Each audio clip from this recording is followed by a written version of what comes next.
Muitos me perguntam, ô Gerson, se o sábado era da lei e tal, não é para guardar o sábado que era da lei de Moisés, então eu também não tenho que praticar a justiça, a misericórdia, a fé, porque tudo isso aí está na lei de Moisés. Estão na lei de Moisés. O que acontece? Essas coisas, esses mandamentos estão sim na lei de Moisés, só que Jesus ratifica. Estão também na doutrina dos apóstolos.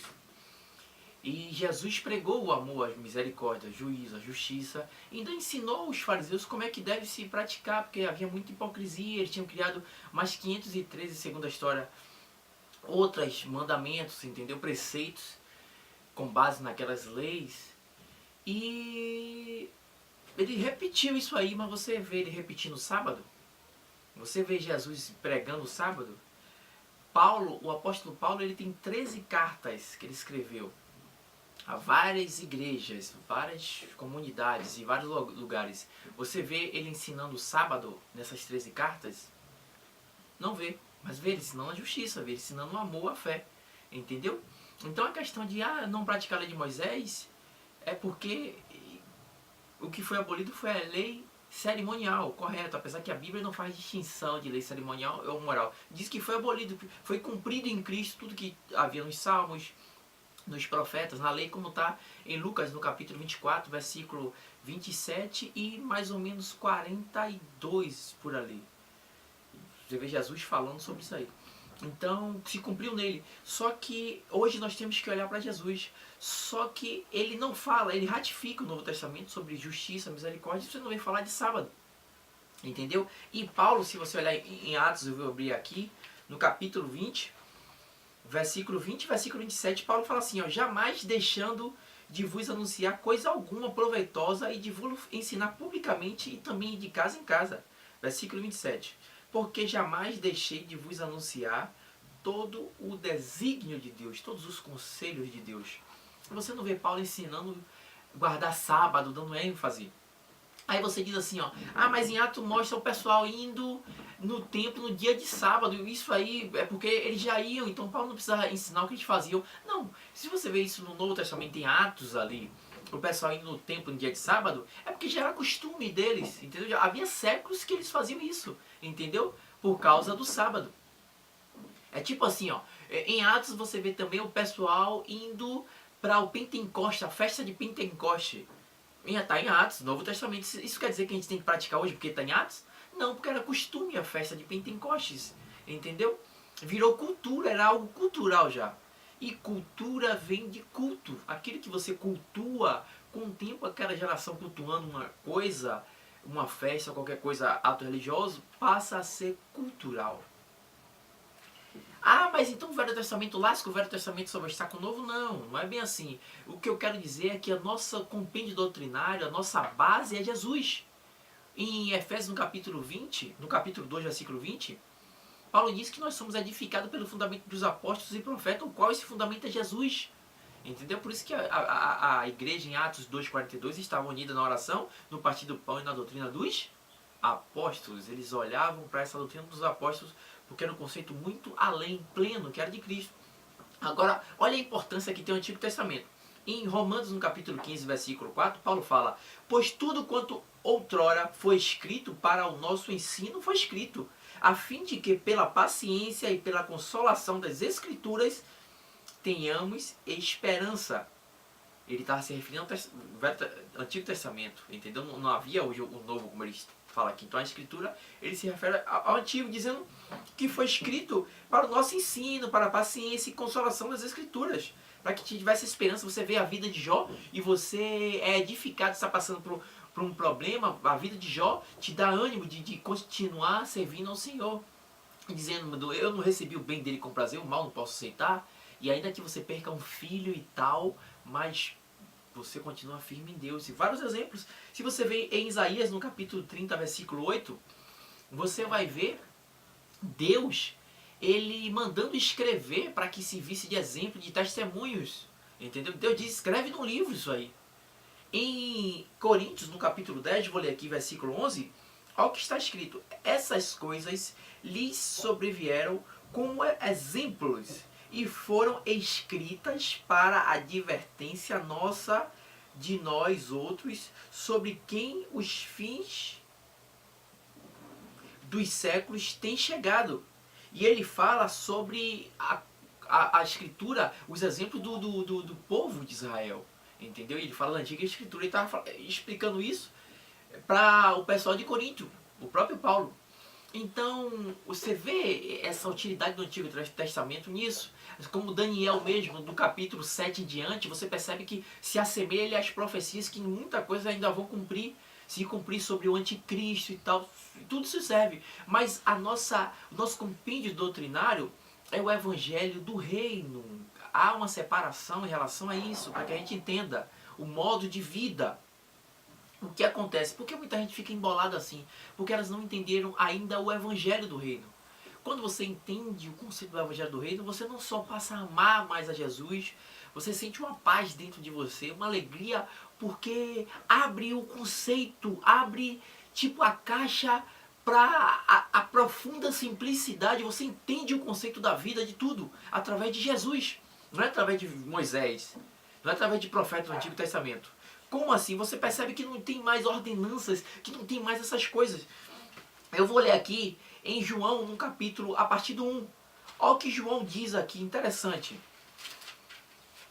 E eu serei breve, mas João fala aqui que no princípio era a palavra estava com Deus e a palavra era Deus.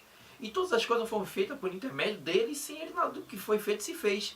E a vida estava nele, está se referindo a Jesus Cristo. E a vida estava nele, e a vida era a luz dos homens, o conhecimento dos homens. A luz resplandece nas trevas, e as trevas não prevalecem contra a luz.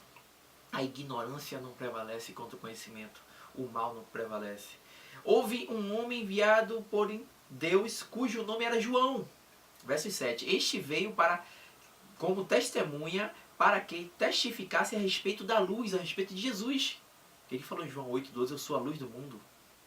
A fim de que todos virem a crescer por intermédio dele. Versos 8. Ele não era luz, João não era luz, mas veio para que testificasse da luz. Verso 9. A saber, a verdadeira luz que vinda ao mundo ilumina todo homem. O verbo estava no mundo, Jesus estava no mundo, o mundo foi feito por intermédio dele, mas o mundo não o conheceu. Ele veio para os que eram seus, os povos israelitas, os judeus, e os seus não receberam, mas todos aqueles que o receberam, deu o poder de ser chamado Filho de Deus. O verbo se fez carne e habitou entre nós, cheio de graça e de verdade. Vimos a sua glória, como a glória do unigênito de Deus, o único gerado de Deus, que saiu de dentro de Deus. Versos 16, porque todos nós temos recebido da sua plenitude e graça sobre graça. Verso 17, porque a lei foi dada por intermédio de Moisés, a graça e a verdade, não veio por Moisés, vieram por meio de Jesus Cristo. O que é que eu quero dizer? Aqui está dizendo que João escreve, falando sobre João Batista, o outro João, dizendo que João Batista não era a luz, mas veio para testificar dessa luz, a verdadeira luz. João Batista, o que ele falou se cumpriu, o último profeta messiânico que falou sobre Cristo, ele é exemplo dos outros. Os outros também vieram falando de Cristo, mas eles não eram luz, eles não eram conhecimento pleno que todo homem precisava, eles só traziam resquícios que serviam para eles também, e muitas coisas eles não entendiam, entendeu? É por isso que Jesus fala em Lucas 16, que até então, né, foi pregado a lei e os profetas, mas a partir de agora vem sendo anunciado o evangelho do reino. É por isso que em Hebreus 1, o escritor dos Hebreus, com esse entendimento, ele fala, havendo Deus outrora, antes, falado aos pais, muitas vezes, de muitas maneiras pelos profetas, nos últimos dias, nos falou pelo seu Filho, o qual o constituiu herdeiro de todas as coisas. O que é que eu quero que vocês entendam? É que Jesus, ele é o conhecimento pleno, maior, absoluto. Ele é o segredo para que você aprenda e interprete a palavra de Deus, porque ele é a palavra encarnada. Ele é o verbo, que no original é o logos. Ele é a razão, que os gregos buscavam, a razão plena da iluminação. E João escreve dizendo, ele é a razão. Ele é o logos. Então ele está acima de qualquer mortal, qualquer homem, porque ele é Deus que se fez carne.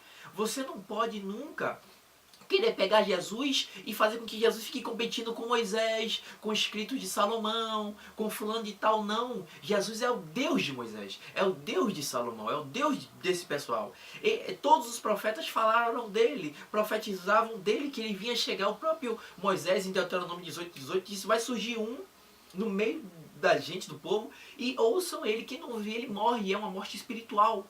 Entendeu? Então, se a gente não entender esse evangelho, a profundidade que há em Cristo, no evangelho do reino, vamos ficar presos a rudimentos do mundo, presos a coisas antigas que já caducou, entendeu? Na caducidade da letra. Jesus, ele está além de tudo. Em Colossenses, no capítulo 1, versículo 26 e 27, Paulo fala que o mistério que esteve oculto dos séculos e das gerações, as quais Deus quis dar a conhecer, qual seja a riqueza da glória deste mistério entre os gentios. E ele termina dizendo, isto é, Cristo em nós, a esperança da glória. Jesus é esse mistério, o maior mistério que esteve oculto. É por isso que eu não fico vivendo, e eu não gosto de viver de mistério, porque o maior mistério já foi revelado em nossas vidas. O próprio Paulo fala em 1 Coríntios 2, versículo 9, aquilo que o olho não viu e o ouvido não ouviu, e que jamais, nem Moisés conseguiu fazer isso, jamais chegou ao coração humano. Nenhum profeta conseguiu fazer com que chegasse ao coração humano. É o que Deus tem preparado para nós. E muitos usam esse texto de maneira escatológica. Vai se cumprir como se fosse que é o paraíso, a vida nova. Não. No versículo 10, Paulo fala que isso já se cumpriu. O que ele fala é Cristo em nós. Mas ele já nos revelou pelo seu Espírito. É Cristo em nós. Cristo era aquilo que o olho não viu, o que o ouvido não tinha ouvido, que jamais tinha penetrado no coração humano. Eu quero que você entenda isso, meu amado, que Jesus, ele é o Deus, ele é a palavra. Eu repito, porque essa frase é importante. Jesus é o segredo para que a gente aprenda a palavra de Deus, porque ele é a palavra encarnada. Olha para Jesus como ele agia. Entendeu? É por isso que muitos discípulos não precisavam de conhecimento teórico, porque eles viam a palavra em carne, se manifestando, agindo. E eles tinham um conceito profundo. Qualquer circunstância ele imaginava como é que Jesus agiria aqui. O mestre fazia assim, vamos fazer. Era um conceito, é o espírito da lei na mente, profundo. Entendeu? Está além de conhecimento. Hoje a gente não tem essa proximidade, então deixou as escrituras para que a gente leia, mas vinha pegar esse conceito, entendeu? É esse conceito. E aí muitos ficam presos.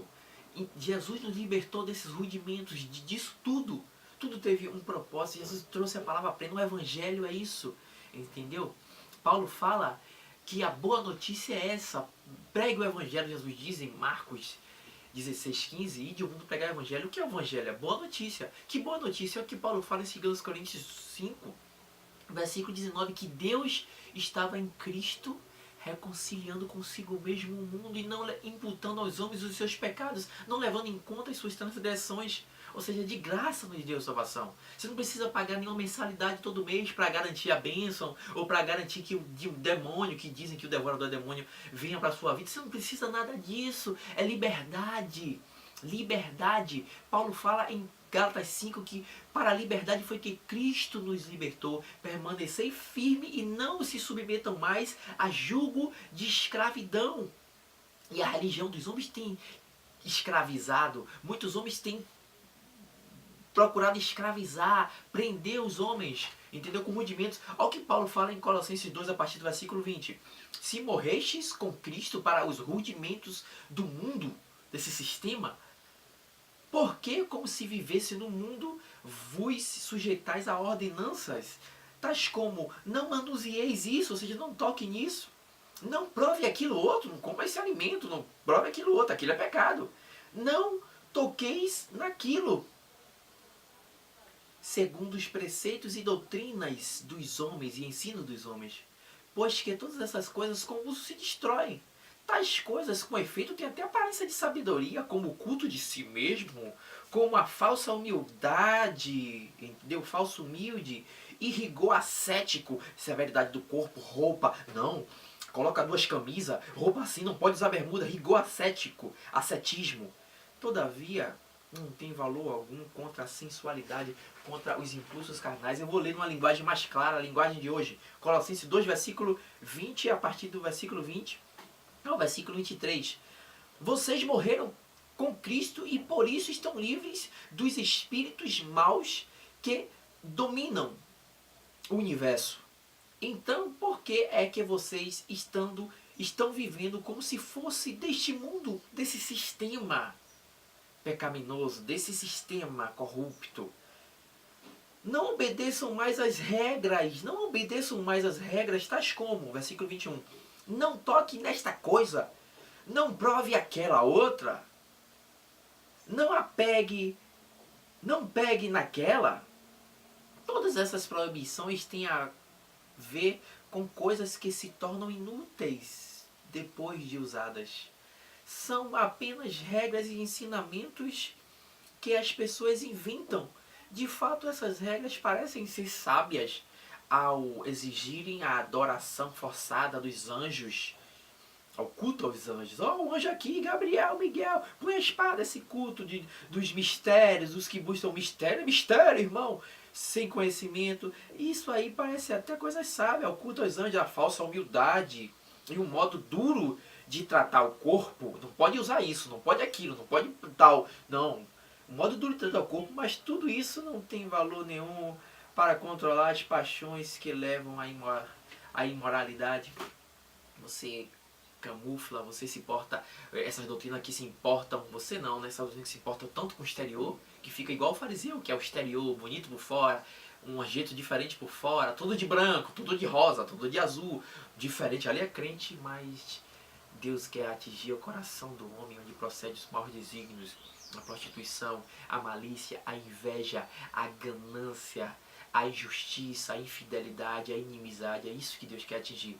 Essas coisas, essas proibições não têm valor algum. Então, analisar a lei de Moisés, cultura, não pode comer, não pode fazer isso, não. Cristo está além de tudo. Ele nos libertou e a sua doutrina é um amor. Amor ao próximo. Quem ama está incluso a justiça, ele é justo com o próximo. Buscar o reino de Deus é a sua justiça. E as outras coisas serão acrescentadas. Então a doutrina é essa. Você não vê doutrina de sábado, doutrina disso e daquilo. Então foca nisso. Jesus é o segredo para aprender e entender a palavra de Deus, porque ele é a palavra encarnada. Se você pegar o Antigo Testamento e ler ser Jesus, você vai ser um fariseu hipócrita. Olhem como exemplo o Salmo 1. Bem-aventurado o homem que não anda segundo o conselho dos ímpios, não se detém no caminho dos pecadores e não se assenta na roda dos escarnecedores. Antes de ter o seu prazer na lei do Senhor e na sua lei ele medita de dia e de noite, ele será como uma árvore plantada junto à corrente de águas, que no tempo certo dá o seu fruto e tudo quanto fizer prosperará. Você pode pegar esse texto, ó, não anda no caminho dos pecadores e nem se assenta na roda dos escarnecedores e interpretar sem Jesus. E aí, ó, não, eu só ando com crente, gente da igreja, eu não ando ali e tal. E aí você, quando olha para Jesus, Jesus fazia Jesus andar com os religiosos. Às vezes ele ia comer, mas ele agia duro com os fariseus e tal. Jesus foi chamado de amigo de publicanos e pecadores. Jesus comia e bebia com ele. E aí, muitos religiosos disseram, João, olha, o vosso mestre Jesus come com os pecadores. E a questão de comer tinha a questão, aquele laço, se você come com alguém, você é amigo de alguém. Por isso que em Coríntios, 1 Coríntios 5, versículo a partir de 9, Paulo disse que aquele que disse irmão, não é do mundo, porque são os do mundo, do sistema pecaminoso. Ele fala, não, porque senão vocês teriam que sair do mundo. Eu digo que não coma com aquele que diz ser seu irmão e é mentiroso, é ganancioso, é falso, faz o mal a você dizendo que é irmão, usando Deus. Com esse nem coma, porque a comida tinha esse laço. É por isso que ele fala sempre da comida. Coríntios 10, 31, quer comais, quer bebais, quer façais qualquer outra coisa, faça para a glória de Deus. Porque tinha essa coisa de você dar um prato de comida a alguém, você chama ele para ter comunhão contigo, entendeu? E Jesus tinha comunhão com publicanos e pecadores. E ele não era um crente fanático, entendeu? Ele era Cristo. Então, Jesus está além de tudo. Jesus não pode não ficar competindo com nenhum outro profeta. Ele é o Deus desse pessoal, entendeu? Está além. Fica na paz. Eu peço que você me ajude a compartilhar esses vídeos, postando no Facebook, redes sociais, para que outras pessoas sejam abençoadas. Fica na paz. Deus abençoe. Se você discorda do que eu falo, normal, eu respeito. o seu direito de discordar, o poder que você tem de expressar a sua crença. Eu só não admito ofensas, xingamentos no meu canal, que aí eu vou banir e o cara não vai poder mais comentar. Mas você expor suas ideias é muito bom, porque eu aprendo muito com os críticos, com pessoas que pensam diferente. É muito bom, isso aí faz com que a gente cresça e aí acorde para muitos erros, entendeu? Eu posso até discordar do que você fala, mas eu arriscaria até minha própria vida para defender o direito de dizê-las. Viva a democracia!